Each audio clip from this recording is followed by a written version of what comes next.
This is the AM show on Joy News. Now let's get into the AM news, starting with President-elect John Dramani Mahama during Wednesday's inauguration of the Joint Transition Team appeared to disagree with President Akufo-Addo's assertion that the economy has returned to pre-COVID era of growth.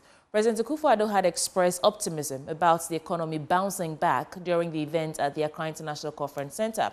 However, in his response, John Dramani Mahama, President-elect, urged the Joint Transition Team to work within a modest budget, citing the current economic challenges. Both leaders emphasized the need for the Joint Transition Team to work with transparency and mutual understanding. Maxwell Agbagba tells us more. Let me first of all welcome you very, very warmly. John Mahama was accompanied to the jubilee by the Vice President-elect Professor Nana Jane Opoku-Agyeman, co-chairperson Julius Deborah, and other members of the incoming government side of the transition. In his speech, President Akufo-Addo said for the first time Ghana has a female vice president. It is something the people must be proud of. He assured the president-elect of his full support and cooperation during this transitional period. I want particularly to congratulate our historic lady, the first female vice president in our history. To say, madam, well done, and all of us are wishing you the very best of luck. You've become a trailblazer for lots of women, and it's an important step that has been taken. I believe we're back to where we began in 2017. It was the same venue, yes, whereby we were in reverse positions. Yes. Yeah. Also, take the opportunity to reassure the Ghanaian people of our determination to work together to ensure the seamless transfer of power and to continue to work together to deepen and consolidate democratic governance in our country. President-elect John Mahama said the Joint Transition Team is going to work together in the interest of Ghana for a seamless transition. Democracy, and Ghana is the winner after the electoral process. We think that on the day, despite all the anxieties people had, Ghana has successfully done it once again. And so we can be sure that our democracy is safe and that working together across bipartisan lines, we can continue to deepen and consolidate that democracy. Later at the Accra International Conference Center, there was the inauguration of the Joint Transition Team. In his speech, President Akufo-Addo said the economy has returned to the pre-COVID era of growth, expressing confidence that the economy is back to what it was like in his first term. President-elect, Your Excellency, you'll be happy to learn that the Minister of Finance has just informed me on my way here that the third quarter results of the economy has been established at a growth of 7.2%, making an average rate of the growth of the first three quarters at 6.3%. We are indeed back to the pre-COVID era of growth in my first term. But President-elect John Mahama seemingly disagreed with the president, urging the Joint Transition Team to work with a modest budget considering the current economic situation. We call on the transition team to work expeditiously and within a modest budget, given the prevailing economic circumstances. Even though Mr. President seems to strike a very upbeat tone on recent numbers, I'm sure the transition team would establish that. Mr. President, you can count on my respect and cooperation during and even after this transition. We must demonstrate to the world that despite the adversity we face, Ghana remains the beacon of democracy in Africa. We pray that the members of the Joint Transitional Team will work within the confines of this law to fulfill the wishes of the Ghanaian people as expressed in the votes of 7th December 2024.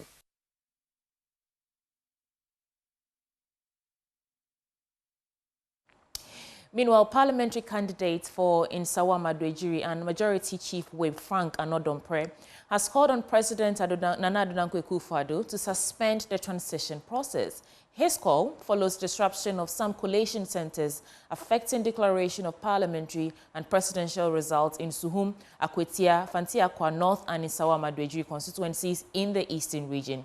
Anodompreh made this passionate appeal while addressing party supporters at the NPP party office in Sawam Adwejiri. Here's more. For all the 30 years of dedication to public service and patriotism, public service, NPP for Odewon Kwade Yinara Akwamom, and ne NPP for any Chinchimomonsa. NPP for Odewon Yansa, and Unim Diakwa Kudiamom, and ne NPP for any Chinchimiansa. Yadabrashe Esrao. So mining in Asia. Yem for two, yem for giant, Yadiano Fafa. Yes, slow at the kind. Yes, slow your tosumia no mampeni. Yes, slow your tosumiansa. Antimi ma, sir, 4 constituency in Suman Reji. Soon, Akwetia, Fantiakwa North. MPP for Edim Kunim. Nankro 4% Chinchimiansa, AGCTS. Now, what's the initiative? Mampeni initiative for the transition process. Mampeni, yes,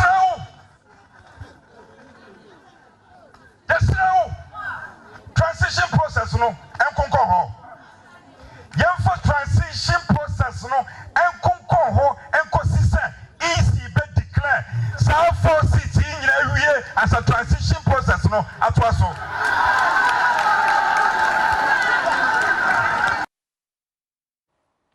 In other stories, the National Democratic Congress in the Bono region has said the party has not authorized anyone to take over government properties amidst reports of thuggery at some state institutions. Communications Officer Charles Akowa-Tufo at a press conference in Sunyain, however, urged the outgoing NPP appointees to hand over state properties to the appropriate authorities properly. Precious Semevo has more. After the NPP candidate, Dr. Mahamudu Bawumia conceded defeat, and before the Electoral Commissioner declared the NDC candidate John Mahama the president-elect in the 2024 presidential elections, some thugs allegedly affiliated with the NDC have been ransacking and stealing from some state institutions across the country. In Sunyani, the Sunyani East Collation Center, the Metro Mass Transit Workshop, Residency, and Regional and Divisional Forestry Commission offices, among others, have been attacked with cars, motorcycles, and chainsaw machines, among others, allegedly taken away. But the NDC in the Bono region, at a press conference, said they have not authorized any member to take over government properties, disassociating the party from the activities of the thugs. Charles Akowa-Tufo is the Regional Communications Officer. NDC has not order or deploy any young man or woman to go to any office across the 60 regions to take over government property. That's why some young men were arrested yesterday. Those who went to the forestry office in the name of our government is in power now, the party disassociates itself from them. We condemn it, and we believe that shouldn't be the style of the NDC. And we don't want to behave like, oh, somebody did it in 2017, so we should pay them back. It won't grow our democracy, and I don't think it is good image for the Bono region as a whole. He, however, said that per their information, some MPP appointees are looting state properties and called for stakeholder collaboration to protect them. We were reliably told that the outgoing government appointees, especially the parliamentary candidates, are illegally looting state properties, equipment, and materials. We would like to ask the outgoing Member of Parliament for Sunyani East, Honorable Amia Chireme, if he is in the possession of any government transformers, electricity poles, cables meant for the state, we urge him to release them on time to the assembly stores for a proper keeping. We would like to task the Ghana Police Service to, as a matter of urgency, protect all state properties and government belongings. The general public is in addition taxed to be watchdogs to ensure a peaceful and smooth running of the country by the incoming government. Precious Semevo, Joy News, Sunyai. Still on stories on the aftermath of election 2024, the New Patriotic Party is appealing to President-elect John Dramani Mahama and the NDC to rein in supporters amid post-election violence. The unrest, which began on Sunday, has seen state institutions attacked and looted, with some burned. The NPP alleges that NDC members, supported by senior officials, have coerced Electoral Commission staff into declaring disputed results in at least 13 constituencies and are now targeting some NPP candidates. My colleague Michael Ashali has more in this report. Since Sunday, December 8, 2024, there have been spots of violence recorded across the country. Key public institutions like Ghana Gas, National Disaster Management Organization, and warehouses of the Electoral Commission have been attacked, ransacked, and in some situations set ablaze. Collation centers were not spared. The New Patriotic Party believes that returning officers were in some situation forced to declare disputed results in favor of their opponents. Justin Frimpong Kudia is the General Secretary of the NPP. In the Greater Accra region, on Monday, December 9, 2024, leading members of the NDC captured and locked up the regional office of the EC, where collation for several parliamentary elections was ongoing. They chased out state security personnel and brought in tax and subsequently took over the collation process for Kaikwe Central and Ablekumas North constituencies. He says the results of 13 constituencies are in contention. Ablekuma North, Domekwa Abenya, Okaikwe Central, Tema Central, Ahafano North, Obuasi East, Ahafano Southwest, Akotia, Suhum, Fantia Kwa North, Insawa Adweji, Techiman South, and Awowin. Majority Leader Afenyo Markin is now calling on the Electoral Commission to intervene and reverse the declarations in the disputed constituencies. We call on the Electoral Commission to take immediate steps to reverse all these illegal declarations. Declarations that were not made out of properly collated results. Intervene. National headquarters should intervene. The chairperson of the Electoral Commission should intervene and respond positively to all the petitions brought before them and address these matters. Afenyo Markin also revealed that many of their candidates in these contested constituencies are now living in fear, with some having been forced to flee their homes due to threats and intimidation. Okankwe Central, my respected colleague, Honorable Patrick Boama, is unable to sleep in his house because they are threatening him, thinking that he has a pink sheet at his residence. Honorable Ano Dompre is also under siege, where they know they have lost but prevented the coalition from happening. Why should it be? The party is now calling on President-elect John Dramani Mahama and the NDC and organized groups to call those on rampage to order. And we call on the President-elect, Mr. John Dramani Mahama, to call his people to order and also allow the Electoral Commission to do its job.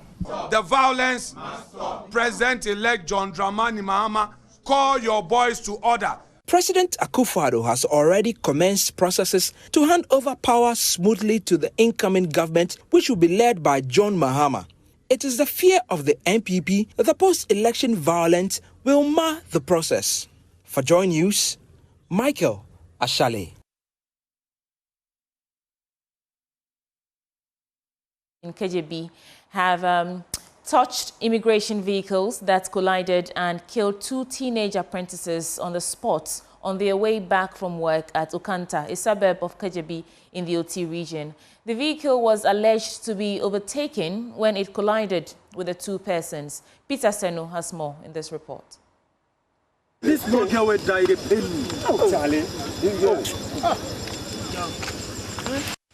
The accident, which occurred at about 6:30 p.m. Wednesday evening, 11th December 2024, killed two teenagers at Okanta, a suburb of Kadjebi, who were returning home to Menusu, also a suburb of Kadjebi, after work. The male rider in his teen was a motor mechanic apprentice, and the lady, also a teenager, a makeup artist apprentice, both at Kadjebi. The vehicle with registration number 441 was said to be driven by the Menusu sector commander himself when the accident occurred. The vehicle was said to be overtaking another vehicle when it collided with the two, killing them on the spot.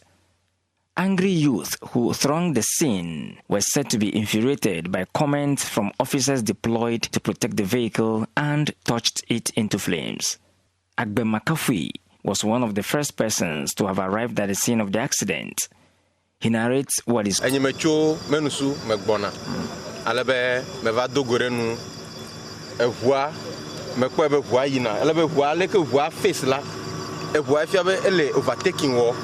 was coming from Menusu towards Kadjebi. From the look of the vehicle, it was moving towards Kadjebi, while those riding on the motorbike were riding towards Menusu. It was clear from what I saw that the vehicle was overtaken. When I arrived at the scene, I realized the young man was dying. We later found the lady far away in the bush. I was far from the scene when I realized the vehicle was touched, but I cannot tell those who did it. I know the two who died. The rider was a motor mechanic apprentice, while the lady was a makeup artist apprentice, both at Kadjebi.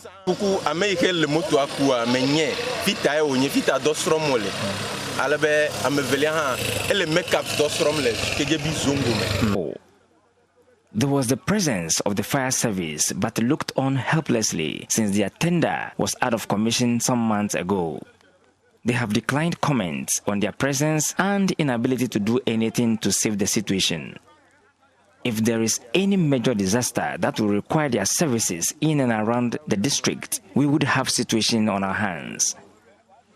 It is also worth noting that accidents are accidents. However, justice and mob actions are serious concerns the nation must deal with going forward. Peter for Joy News. Let's get into our business update now with Benjamin Akakpo. Welcome to our business updates for the morning. In our first story, the Chamber of Agribusiness Ghana is calling for strategic policies and investments in the agri sector to boost the fortunes of the sector's contribution to the economy. Figures released by the Ghana Statistical Service reveal the services sector continues to be the largest of the Ghanaian economy, with a share of 42.9% of gross domestic product at basic prices, followed by industry, agriculture, of course, having recorded a growth rate of 32.6% and 24.5% respectively. Now, reacting to the numbers, the CEO of the Chamber of Agribusiness Ghana, Anthony Morrison, said there had to be a deliberate effort to improve the sector. If you look at service sector, it implies also that we are importing quite a lot, which is also evident in our food importation bill, which has gone up. We're talking about well over $10 billion of food importation annually into the country. So there is quite a lot of investment and deliberate strategic policies to be implemented by the new government. Cocoa sector, because we've lost a lot of cocoa land to the issues of the illegal mining. So those funds will be affected. I don't know if you take a look, you've taken a look at the aquaculture and fisheries. If you look at that, you realize that Ghana, which is one of the highest consumers of fish in West Africa, we are now importing about 1.2 million metric tons of fish annually, whereas our output, as in our production, has reduced further by just 400,000 metric tons. So we are not doing well. If you look at the data clearly, we are becoming an import-driven agriculture sector economy, which doesn't spell well.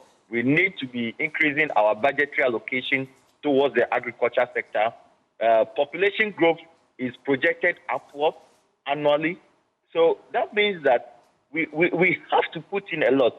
If you have a family of 3 and you've added 3 more children, you need to increase your food bill in the house. You can't be doing less and expect that the children or the family should be eating the same 3 square meal a day. No. If you look at data also from the Nutrition and the World Food Program, it says clearly more than 1.1 million people goes to sleep every night without food. Okay? So gradually we are gravitating towards a situation where we really need to be very deliberate our agriculture sector and food financing. Our second story, the Ghana Union of Traders Association says it will strategically position its women to take advantage of the proposed Women Development Bank by the incoming Mahama administration and to support the growth of women-led businesses. GUTA believes if the proposed Women's Development Bank is well executed, it will go a long way to support the sustenance of women-led businesses in the country, which will propel growth in the informal sector, which is mainly driven by women. President of GUTA, Dr. Joseph Obeng, was speaking to Joy Business. They have to. They are women, and they have to take advantage. In fact, if you look at the very informal sector of the economy, is dominated by women. And they also propel the growth because they are the key distributive sectors of the economy, which drives even industrialization. So it's very important that our women folk are taken care of. And so any such program, any such fund that is created, of course, should be subsidized also, and especially given to them as a grant, so that they can also start. Because most of us most of us have lost capital due to the fall of the city. And so we have to make a deliberate effort to create this fund for our women. And we are very grateful for the women's bank that has been proposed. But it should be done and done well. And that's why we always say that we are going to work with any government. And that the most important thing for government to also to recognize is to have a continuous stakeholder engagement with us. Ghana for it's a duku. It's a wrap as far as our business updates are concerned. I'm handing over back to Sweetie Abochi. The AM show, but you want to stay because the conversation begins, starting with the news review. Dr. Kwame Asasante joins us, and he's head of European Studies at the University of Ghana. Please stay.